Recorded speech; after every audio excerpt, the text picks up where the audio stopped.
I'm your new wingman, sir. Who the hell are you? Trent. I work for myself. Freelancer was the brainchild of Chris Roberts, and it encompasses many of the aspects of Star Citizen's appeal today. Open world, roleplay, and forging your own path in a large living and breathing universe. Target in range, blocking in on enemy. Chris Roberts' biggest ambition with Freelancer was a massive multiplayer online experience. Players working their way up the ranks to unlock larger and more powerful ships and flying alongside others, fulfilling all kinds of roles. Roles such as freelancer, pirate, police, military, bounty hunter, trader, miner, and many, many more. Today, the community Discovery Freelancer embodies that vision. Discovery Freelancer has players across the world role-playing as pilots in a story-driven universe, and has a lot more gameplay possibilities over the original game released in 2003. Discovery Freelancer's storyline continues beyond the single-player campaign, where you played as Edison Trent, a freelancer who helped save the universe from a mysterious threat. And even to this day, its growing development team is releasing new large story development patches and gameplay improvements.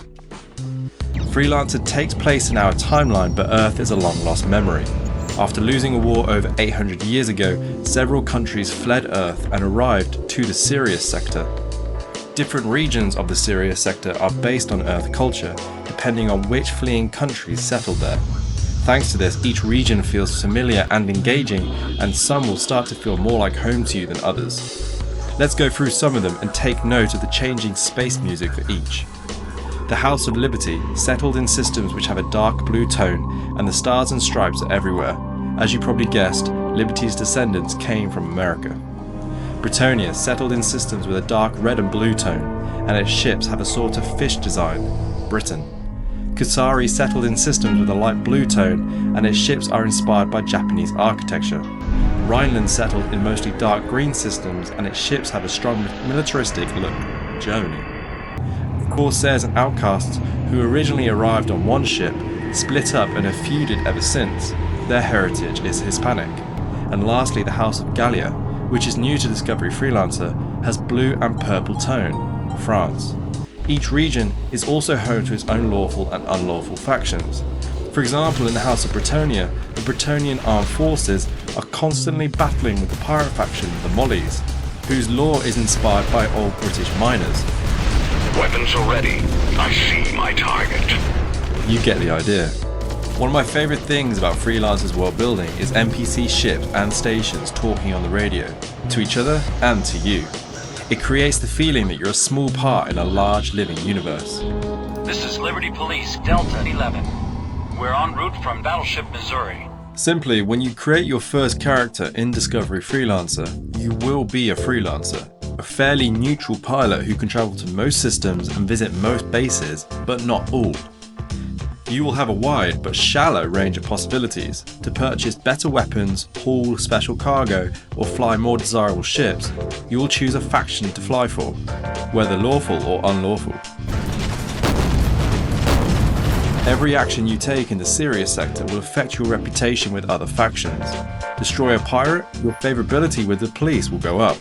Get it high enough and you could buy more powerful police weapons, for example. You can do all this and much more, either alone or with other players.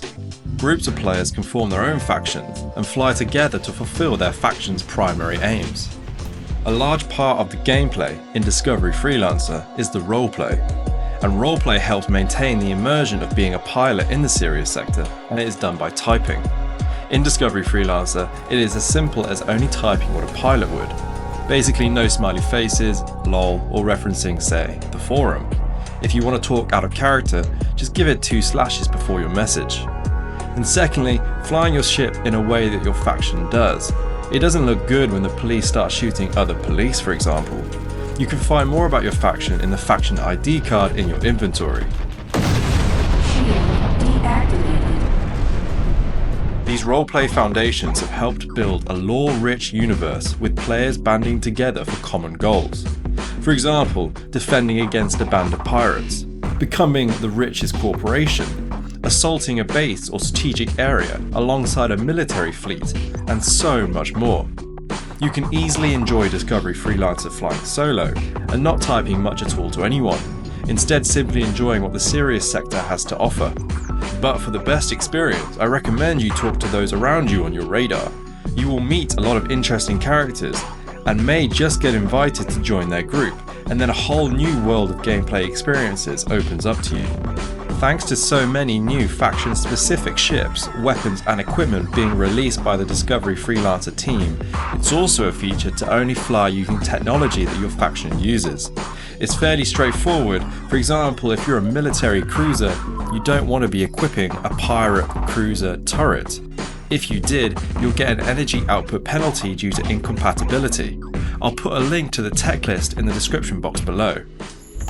There's a wide range of new ships for you to fly, from transports, freighters, light fighters, heavy fighters, bombers, support ships, gunboats, cruisers, battleships and carriers which even other players can dock into.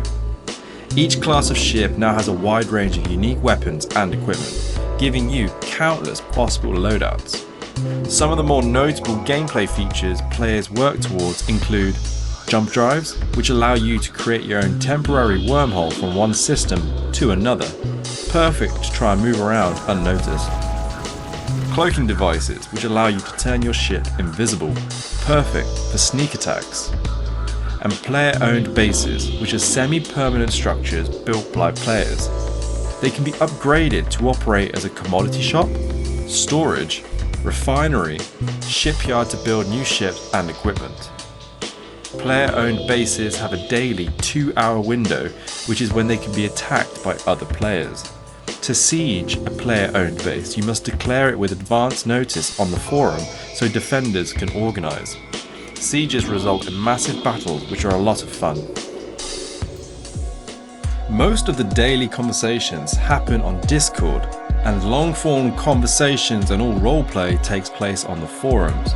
Both are great places to ask questions and find out more about how to get started in Discovery Freelancer today.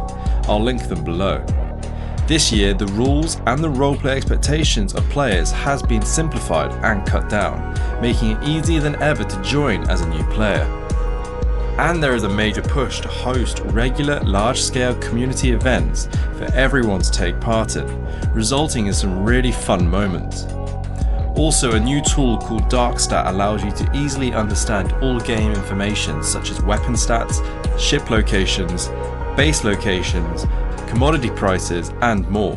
I'll link below the latest version of the interactive navigation map and the new Wikipedia, which is a thorough new player guide as well. Discovery Freelancer's MMO experience is open to everyone. Almost any computer can play it, and it only takes minutes to download for free. And that's it for now. Discovery Freelancer has a lot to offer the Star Citizen MMO fans.